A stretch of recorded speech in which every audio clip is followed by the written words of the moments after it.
আইজু সবসময় সবচেয়ে বড় সবথেকে নতুন খেলনাটা চেয়েছে, কিন্তু একদিন এক সাধারণ অ্যাডভেঞ্চার তাকে শিখিয়ে দেয় আনন্দ মানে বেশি পাওয়া নয়, বরং যা আছে সেটাকে ভালোবাসার মধ্যেই রয়েছে আসল জাদু।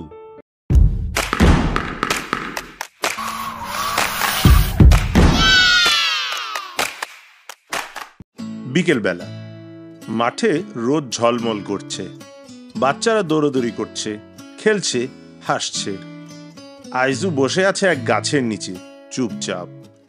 সামনে সামির নতুন চকচকে রিমোট কন্ট্রোল গাড়িটা শু শু করে ছুটে যাচ্ছে।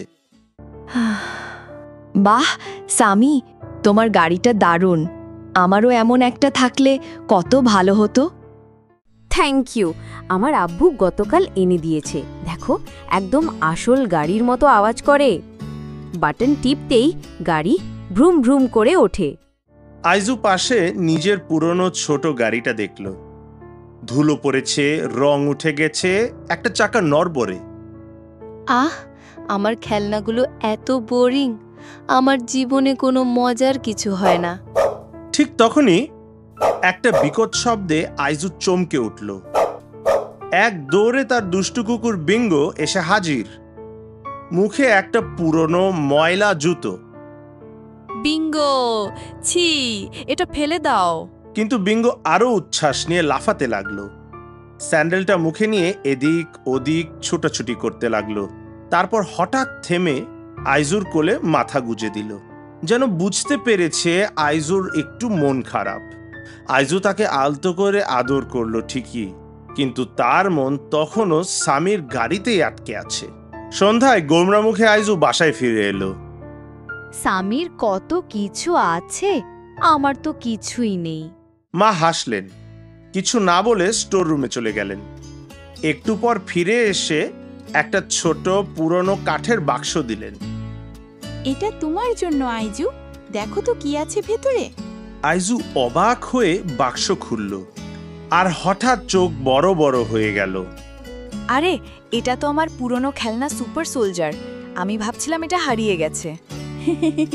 মনে আছে তুমি এক সময় কত ভালোবাসতে এটা? এই সুপার সোলজার তোমার সঙ্গে পাহাড়ে উঠেছে, জঙ্গলে গেছে, এমনকি চাঁদেও অভিযান করেছে। আইজু খেলনাটি হাতে নিয়ে ভাবতে লাগলো, ছোটবেলায় এই ছোট্ট সুপার সোলজারকে নিয়ে কত গল্প বানিয়েছে, কত অ্যাডভেঞ্চার করেছে। সে ধীরে ধীরে হাসতে লাগলো। হ্যাঁ, কত মজা করতাম এটা দিয়ে। ঠিক তখনই বিঙ্গো দৌড়ে এসে সোফার কাছে আসলো। আইজুর খেলনা সুপার সোলজারটা শুকে দেখলো, তারপর হুট করে মুখে নিয়ে দৌড়।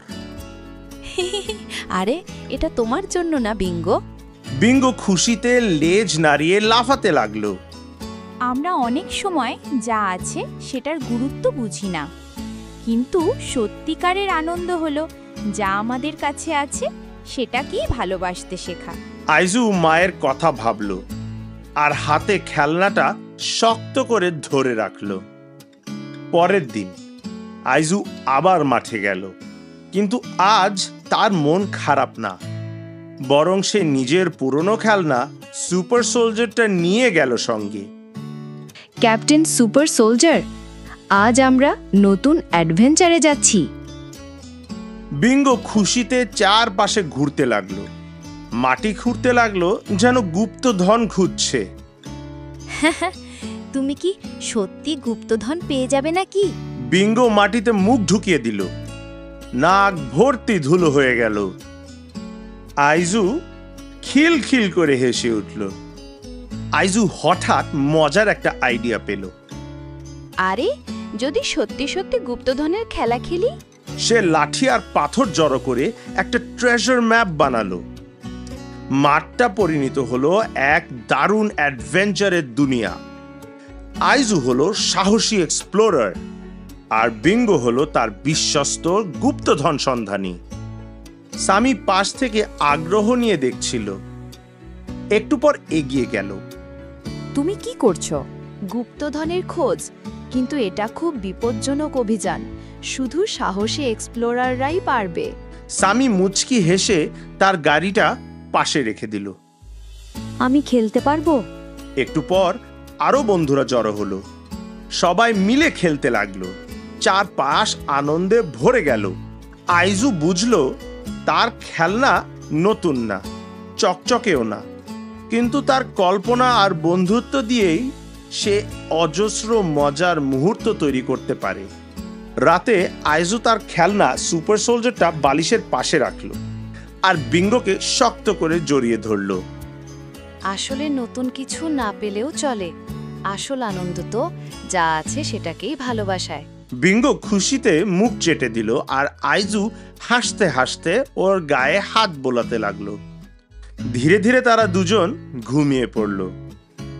আনন্দ মানে যা আছে সেটাকেই ভালোবাসা।